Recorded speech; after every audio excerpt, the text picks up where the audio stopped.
Welcome to SkyMet. Today we have a podcast session on La Nina.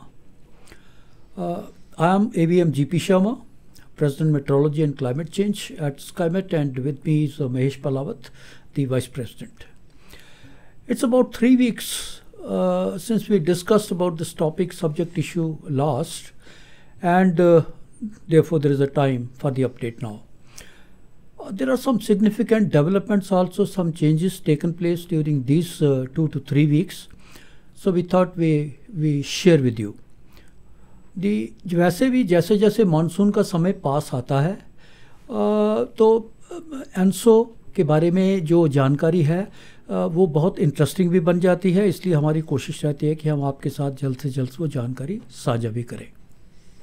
हाँ, तो ये जो इसमें काफ़ी चेंजेज आए हैं। जो लानीना कंडीशन बन गई थी, आपने देखा है कि वीक लानीना कंडीशन बनी हुई है अभी भी, और जैसे जैसे हम और आगे बढ़ेंगे तो हमें लगेगा हम उसके बारे में अपडेट देते रहेंगे, क्योंकि इसमें बहुत ज़्यादा ड्रास्टिक चेंज आ रहे हैं। जो पहले जो कूलिंग काफ़ी ज़्यादा थी, अब धीरे धीरे थोड़ा सा वार्मिंग हो रही है।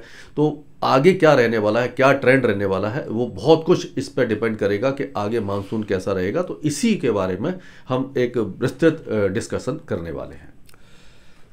पैसिफिक ओशन की वार्मिंग या कूलिंग, प्रशांत महासागर एक बहुत सबसे बड़ा ओशन है, समुद्र है, और उसमें जो तापमान नीनो रीजन्स में इन दिनों रहते हैं और आने वाले दिनों में होंगे, उसका मानसून के साथ, दक्षिण पश्चिम मानसून के साथ बहुत स्ट्रॉन्ग कोरिलेशन है। जब तो वार्मिंग होती है अल नीनो का, उसको तो है ही है, उसका सबसे ज़्यादा कोरिलेशन होता है। ला नीना का इतना स्ट्रॉन्ग नहीं है, लेकिन फिर भी रहता है उसका कोरिलेशन भी। और जैसे हमने देखा था कि ला नीना का प्रभाव लगभग दिसंबर से शुरू हो गया था। इस स्लाइड में जो हम आपको एक दिखाएंगे, उसमें जो नीनो इंडेक्स के बेस पे, नीनो 3.4 इंडेक्स के बेस पे जो ONI होता है, ओशनिक नीनो इंडेक्स, जो कि क्वार्टरली कैलकुलेट किया जाता है। और ये है उसके आंकड़े। शुरू जैसे मैंने बोला दिसंबर से हुआ था, नवंबर, दिसंबर, जनवरी का जो आंकड़ा है ONI का, वो -0.5, बिल्कुल थ्रेशोल्ड ही, चाहे वो लानीना हो या एल नीनो। लानीना के केस में -0.5 से शुरू होता है और एल नीनो के केस में +0.5 से शुरू होता है। अगला उसका क्वार्टर देखें हम, तो ये -0.6, जो कि ये दिसंबर, जनवरी, फरवरी का। कहने का मतलब है दिसंबर, जनवरी, फरवरी के क्वार्टर तक तो लानीना कंडीशंस हैं, लेकिन जो एक्चुअल ऑब्जर्वेशन आई हैं उसमें तापमान अभी बढ़ते हुए दिख रहे हैं पैसिफिक ओशन में। हमने बताया भी था जब ये बिफोर, इससे पहले कि जब ये आंकड़े आए थे दिसंबर, जनवरी, फरवरी का कैलकुलेट करके, कि ये 0.6 तक जाने वाला है, -0.6 तक। और इसके बाद अब जो चेंजेस जिसकी मैं बात कर रहा था वो हम आपसे पास शेयर भी करेंगे इसमें स्लाइड में, पर देन उनको देखते हुए ऐसे लगता है कि ये 0.6 से आगे नहीं जा पाएगा, -0.6 से आगे ये आंकड़ा जा नहीं पाएगा। और मुझे तो ऐसा लग रहा है कि जब नेक्स्ट क्वार्टर का आएगा, जो कि इसके बाद जो जनवरी, फरवरी, मार्च का जो क्वार्टर आएगा, उसमें हो सकता है ये जो थ्रेशोल्ड वैल्यू होती है -0.5, उससे भी नीचे आ जाए। जी हाँ, क्योंकि अब जैसे कि सर ने बताया कि पहले ये जो था वहाँ पर कूलिंग काफ़ी ज़्यादा हो रही थी, जो ईस्टर्न पैसिफिक है, इक्वेटोरियल ईस्टर्न पैसिफिक, भूमध्य रेखीय पूर्वी प्रशांत महासागर में। और उसके कारण क्या हो रहा था कि जब वो कूलिंग होती है, जैसे जो इसमें दिखाया कि नवंबर, दिसंबर, जनवरी में का जो एवरेज है वो -0.5 आ गया। तो 0.5 से लेकर के और जितना भी कम आता जाएगा वो लानीना की स्ट्रेंथ बढ़ती जाती है। तो आपको मालूम है कि एक वीक लानीना बन गया था, और उसके बाद के जो आंकड़े आए हैं वो -0.6 में आ गए हैं। लेकिन अब ऐसा लग रहा है कि जो वहाँ पर जो कूलिंग है वो धीरे धीरे कम होती जा रही है। अगर कूलिंग कम होती है तो वो न्यूट्रल कंडीशन में आने की संभावना बन जाती है। वही हो रहा है कि जो पहले जो वैल्यू आ गई थी, जो -0.9 तक गई थी, वो अब +0.3 तक पहुंच गई है, तो आप समझ सकते हैं। तो लेकिन क्या होता है कि जैसे ही हम अगले उस पर पड़ाव पे जाते हैं, तो जैसे यहाँ पर है दिसंबर, जनवरी, फरवरी, तो अगला जो आएगा वो क्वार्टर आएगा जनवरी, फरवरी और मार्च। और जैसे सर ने बताया कि हो सकता है कि जो 0.6 है, -0.6 है, वो -0.5 आ जाए, या हो सकता है कि उससे भी वो ज़्यादा हो जाए, मतलब कि -0.4 अगर आ जाता है तो आप मान सकते हैं कि वो न्यूट्रल कंडीशन में आ सकता है। तो ये बहुत एक इम्पॉर्टेंट पहलू है कि इसमें हम देखेंगे कि क्या आगे फोरकास्ट, मतलब जो एक्चुअल वैल्यू आ रही है वो किस तरह की आएगी। तो इसी पर डिपेंड करेगा कि मानसून के समय लानीना बना रहेगा या न्यूट्रल कंडीशन आएगी। तो उसी के जो अगले फोरकास्ट का हम इंतजार करेंगे, और अगले 2 से 3 हफ्ते में स्थिति काफ़ी ज़्यादा क्लियर हो जाएगी। मेरी अपनी असेसमेंट ये है कि अगली बार जब ये आंकड़ा आएगा -0.4 के आसपास आएगा, जो कि थ्रेशोल्ड से नीचे आएगा।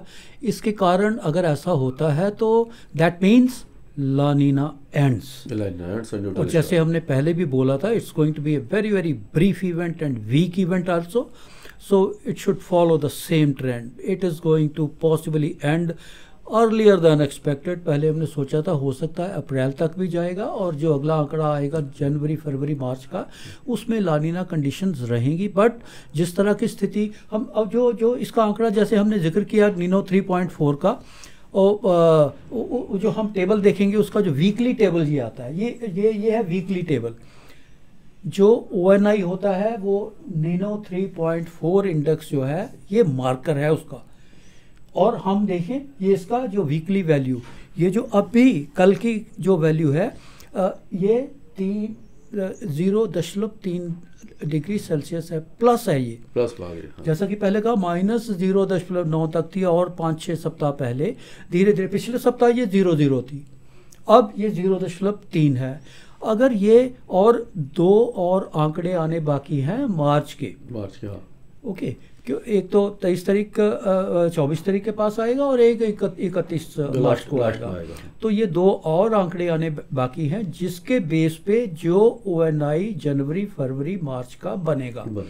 और मेरा अंदाज ये है कि ये अगर ये तापमान थोड़े गिर भी जाते हैं, 0.0 भी हो जाते हैं, तो भी जो ONI इंडेक्स है वो 0.5 से ज़्यादा नहीं होने वाला, वो लगभग 0.4 के आसपास, -0.4 के आसपास उसके आने की संभावना रहेगी। और अगर ऐसा हो जाता है तो जैसे मैंने पहले कहा कि ये करीब करीब लानीना के समाप्त होने का, ख़त्म होने का, जल्दी ही उसका ख़त्म होने का संकेत मिल जाएगा।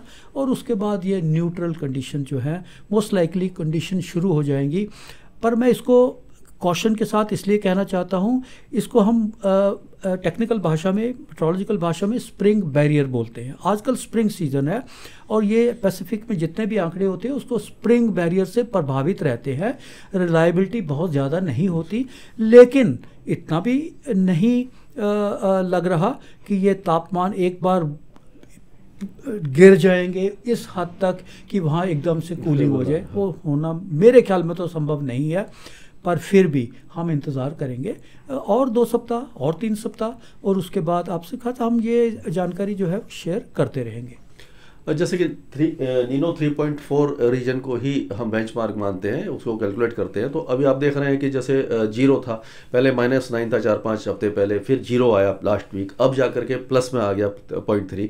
तो अब संभावना, क्योंकि धीरे धीरे ये बढ़ ही रहा है, तो संभावना ये बहुत कम दिखाई दे रही है कि वो माइनस में आ जाए। जैसे कि सर ने बताया कि अगर वो माइनस में आ भी जाता है तो वो -0.5 से ज़्यादा नहीं हो पाएगा। तो अगर बहुत कम चांस है कि लानीना कंडीशन उसके बावजूद बनी रहे। अगले जो और वैल्यू आने वाली हैं, जो 24 मार्च के आसपास आएगी और 31 मार्च के आसपास आएगी, अगर वो दोनों वैल्यू भी 0 के आसपास आती है जैसे बताया, या माइनस में भी आती हैं, तो वो जिसके चांसेस कम दिखाई दे रहे हैं। तो कुल मिला के हम ये कह सकते हैं कि ये जो लानीना एपिसोड था वो बहुत छोटा था, कमज़ोर था और शॉर्ट लिव था, ज़्यादा देर तक नहीं चला, तो उसका असर मानसून के ऊपर दिखाई नहीं देने वाला है।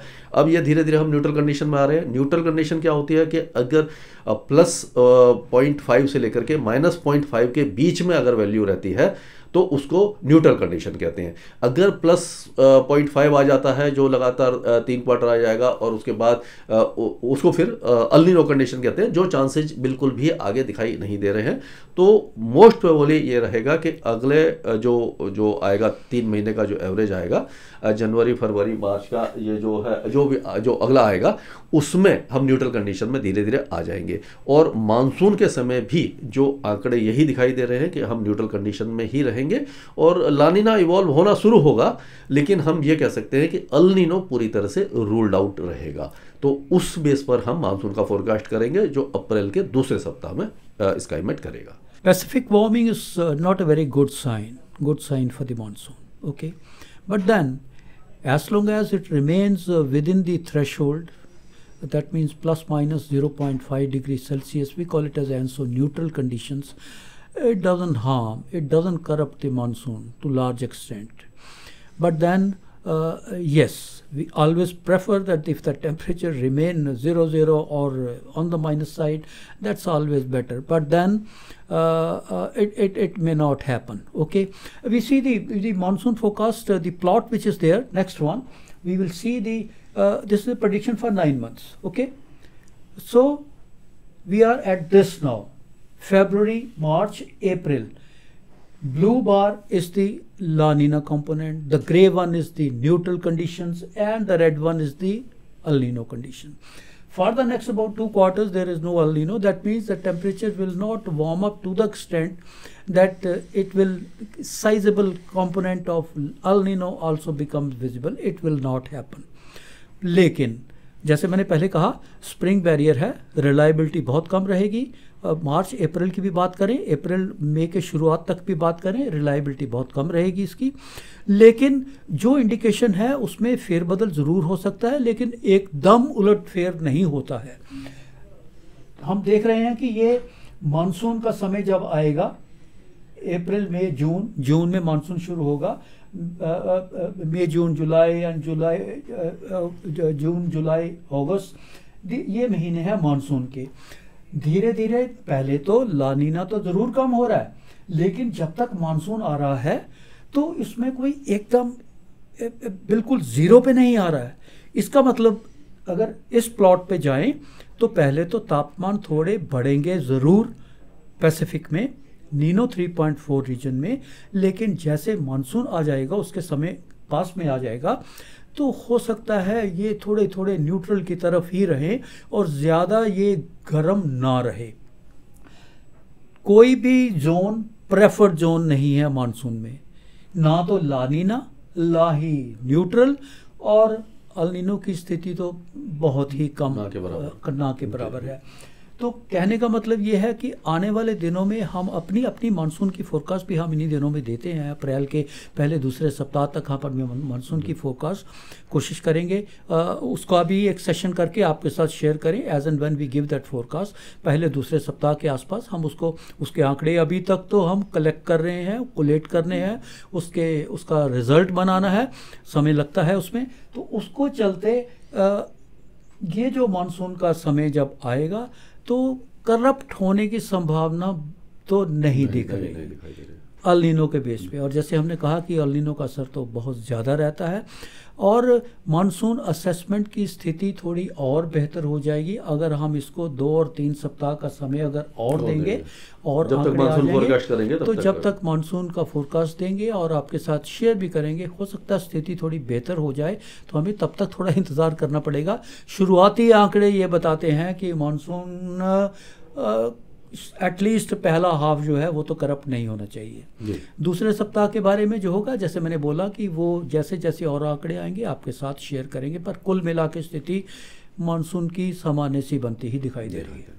तो इसको मैं आसान भाषा में आपको समझाना चाहता हूँ कि ये जो आप देख रहे हैं कि टेम्परेचर कम हो रहे हैं, ज़्यादा हो रहे हैं, तो थोड़ा सा कन्फ्यूजन हो सकता है लोगों के लिए जो पूरी इसको टेक्निकलिटी नहीं जानते। उसमें यह है कि अगर पूर्वी भूमध्य रेखीय पूर्वी प्रशांत महासागर में समुद्री सतह के तापमान कम होते हैं तो क्या होता है कि जैसे जैसे वो कम होते जाएंगे वहाँ पर तो वार्मिंग जो है वो पश्चिमी प्रशांत महासागर में बढ़ेगी और ला नीना जो है वो और ज़्यादा स्ट्रॉन्ग होता जाता है।